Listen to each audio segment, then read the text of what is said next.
welcome back to Hot Air at the Vatican. I am speaking with Ashley McGuire of the Catholic Association. We've chatted on the Ed Morrissey show a couple of times, but first time I think we've met in person, Ashley. Yep, great place to meet in person. Rome, what better place is there? Absolutely. And what better point in time is there than a papal conclave?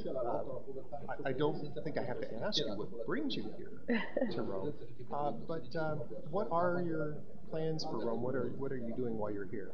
Sure. So I'm here with the Catholic Association, and we're basically I'm doing a lot of media, TV, radio. I'm also writing. I'm doing some writing for the Washington Post. And then we're also doing a YouTube series where we're interviewing different Catholic figures all around Rome to give people a sense back at home of what it's like to be here for this historic event. Sounds very similar to what I'm doing here as well, and hope that you're one of the people I wanted to interview to do this. Now, I did read your article in the Washington Post, and I have to give a shout out to my wife, who was the first one to point it out to me. Oh, really? Yes, she really enjoyed it. Okay. And so tell us a little bit about the role of women in the Vatican, because of course this is the one thing that we're hearing from the media, which is that women have no role in the Catholic Church. It's all a bunch of old men in red robes, this time red robes, who are running everything and telling women how to live their lives. That's not what you found when you came here to the Vatican, is it? No, not at all. I think the idea that the only way you can have any role in the Catholic Church is by being a priest really does a disservice not just to women, but to lay people. I mean, the laity contributes in so many different ways, in ways that priests can't. For example, married couples, they play a very different role, a very important role in the Catholic Church. But, and this also just, it doesn't acknowledge real gender differences. I mean, and it doesn't acknowledge the work that nuns do. And so I was just kind of curious to really explore just how much of a role are women playing in the Vatican. And I went into one of the offices of a friend of mine, and I was totally blown away. I mean, her office was almost entirely female. And when I asked some of them, many of them are Italians, what do you think about this American concept that women don't have any role in the Vatican? I mean, they were almost offended at the idea. And they were pointing out that there's a number of women who actually run some of the most important offices there. So I think they have a huge role in the Vatican, and that's just looking at the Vatican. That's not talking about the Catholic Church more broadly.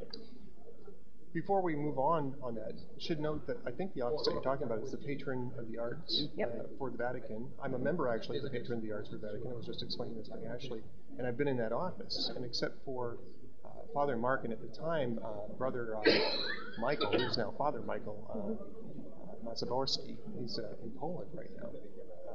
Everybody in that office were women. Yeah, they told me that the arts department of the Vatican, which is huge, it's one of the biggest things the Vatican does. Everybody knows about the Vatican museums. They said it's 80% women.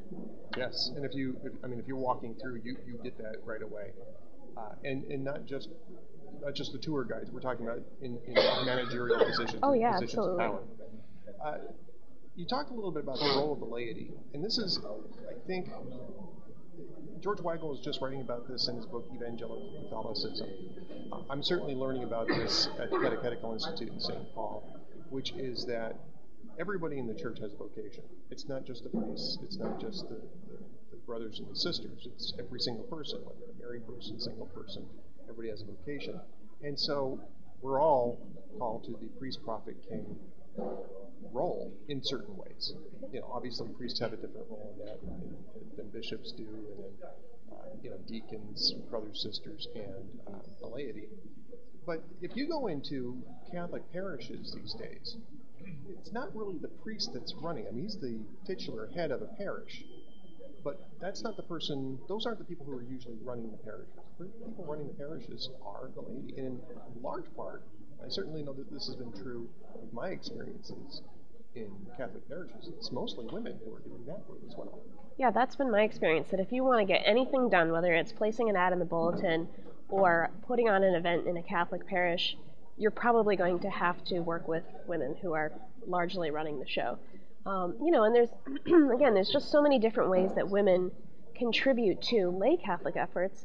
And then as well as what the women religious do. I mean, the Catholic Church is the #1 charitable organization in the world, and it's the #1 non-governmental provider of things like healthcare services, education, and charitable services in the United States. And those efforts, hospitals, schools, they are predominantly run by women. And the U.S. Conference of Catholic Bishops has a representative here in Rome for the conclave, a representative to the media. Tell us what balding old man that might be. I'm sure it's somebody that looks exactly like me. Probably better looking than me, but looks similar to me. Right. No, it's actually a nun. So again, this idea that nuns have they're completely marginalized in the Catholic Church is absurd. That the Bishops' Conference sent a woman to interface between them and the Vatican. It's just another example of the very misinformed and narrow-minded view that there are no roles for women, especially roles of authority. This is obviously something that the media has been interested in, this idea that the Catholic Church is a patriarchy, that women have no role in it. Do you think that message is sinking into your message, and the reality of what the Catholic Church is about? Do you think that's sinking into the media at all, or do you think that they're really not paying attention to that particular aspect of what's happening here?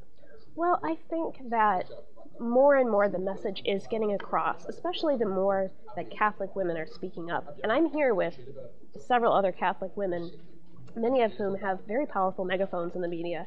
But even, with my Washington Post column, it trended all over Facebook and got responses by women who are not even Catholic, who said, I don't always agree with what the Catholic Church says, but I can respect its maternity leave policy, or clearly these women are educated and have a role in the life of the Catholic Church. So, I think also that what one of the things that we're trying to communicate, we being lay Catholics, is that this idea of power is very inversed in the Catholic world. That everybody says, oh, well, the priests are the ones who have all the power.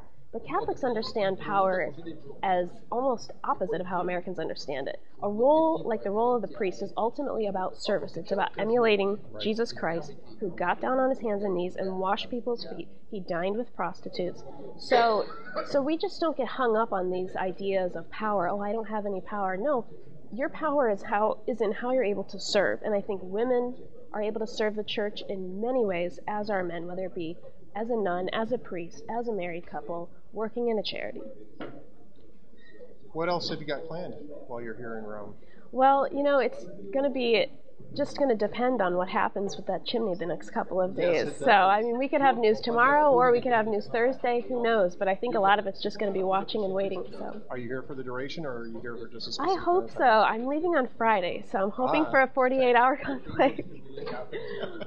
Well, we'll keep our fingers crossed. For your sake, of course, the Holy Spirit works in the Holy Spirit's own time. But we'll keep our fingers crossed. Thank you. We all want to be here to see the white smoke coming out of the chimney. Thank you very much. My pleasure. Ashley. Thanks for having me. Thanks for being on Hot Air TV. Thank you.